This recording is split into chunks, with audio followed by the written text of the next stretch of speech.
Hello and welcome to another update video about Bitcoin and Cardano. In this video, we're going to take a look at both charts, Bitcoin and ADA. As you can see here, Bitcoin just below 39K, pretty much moving sideways at the moment. ADA as well. And let's start with Bitcoin.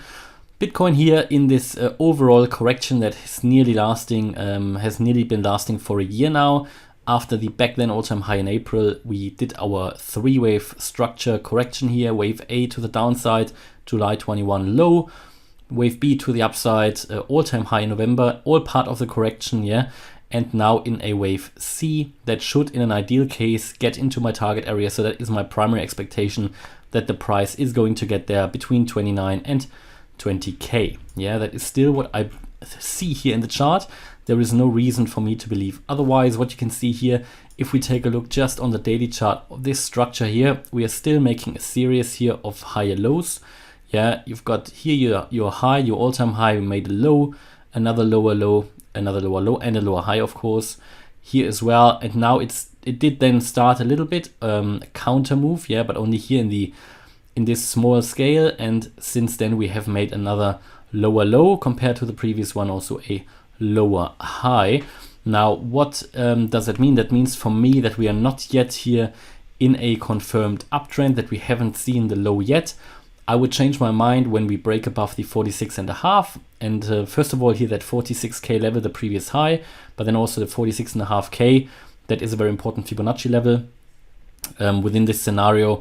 That what I have marked as wave 4 here would be pretty much invalidated, not strictly invalidated, but in this scenario then I would then primarily see another wave structure. And I talked about that if we break above 46.5K, then it unlocks higher prices, not to new all-time high levels in my view, but this would be another wave B, and it could go all the way up to 65K, but only and only if it breaks above 46.5K. So very clear line here. Until then, primarily I see the price to sell out first.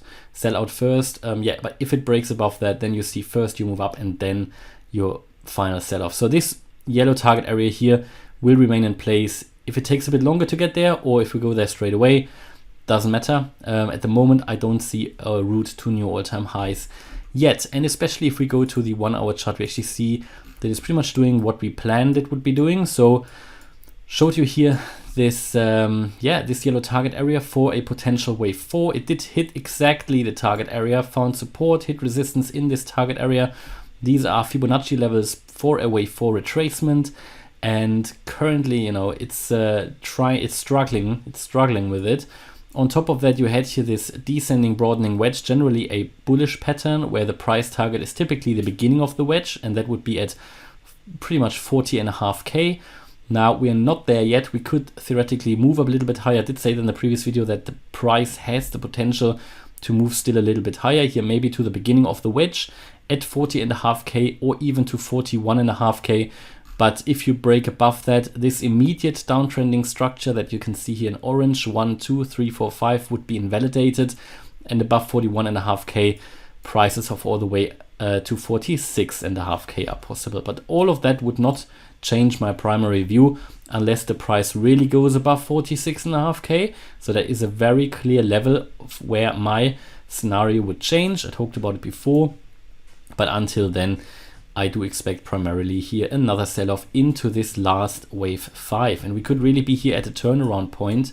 Just if I zoom in once more, you can see the price, how it is struggling to make higher highs, yeah, in this yellow target area. And this also creates not a very strong, but it does create here a little bit of a bearish divergence. Okay, you can see this high is a little bit higher than the next high on the RSI. Bear in mind it's only the 1 hour chart, so nothing significant. But if you get another high now, which might be only a little bit higher than the previous one, then you get a big bearish divergence. But again, it's only the 1 hour chart, but it could be enough to give the price a downward trigger. On the 4 hour RSI MACD, sorry, you can see already the buying momentum decreasing a little bit. What is very important though is just the message that there is no confirmed completion of the downtrend. Yeah, that is just something that we need to be aware of. Even here on the weekly chart, the RSI is still here in the lower range, still in the bearish range. There is no buy signal yet. A buy signal would be you know, if in my view the price comes, or the RSI comes down to historical levels, for example here at 34, that was here the March 2020 crash, or even into the oversold range. I mean, it is obviously less volatile on the weekly chart, but we can also just take a look at the 4-day chart. Here it was similar. March 2020 was here oversold, yeah, below 30, and we're not even close to that. I mean, we are currently at 41. Not really buy signal level. Whenever it was here in the oversold range on the 4-day chart, it was a fantastic buying opportunity historically. And then when it was in the oversold area, overbought area, it was typically a good time to buy, or at least to start thinking about buying, because the price can hold for a while in the overbought range. You can see it here. It did continue to make higher highs, but when you then get a bearish divergence on the RSI in the overbought range, that is then when you have to start thinking about taking profits. So yeah, but we haven't got a buy signal flashing yet, and we also have not crossed yet a important resistance line of 46.5. Yeah, but we are moving higher here a little bit as we speak, above 39k again. But again, you know, if we are in a wave 4, and you know that from this wave 4 here, it took a while, it takes long, you know, it's draining, it's boring, that wave 4. Also here took a while, right? It just is boring. Wave 4 is just boring. It's sideways movement, it's consolidation, it's not an impulsive move. So yeah, I mean, this is only a very, very small degree wave 4, but it still can take a while, can mean sideways movement. Yeah, so be prepared for that. But primarily, at the latest, from 41.5k, we would need to turn down here to continue the immediate sell-off. And what I would then expect is that the price again first finds support here at the lower support level of that descending broadening wedge.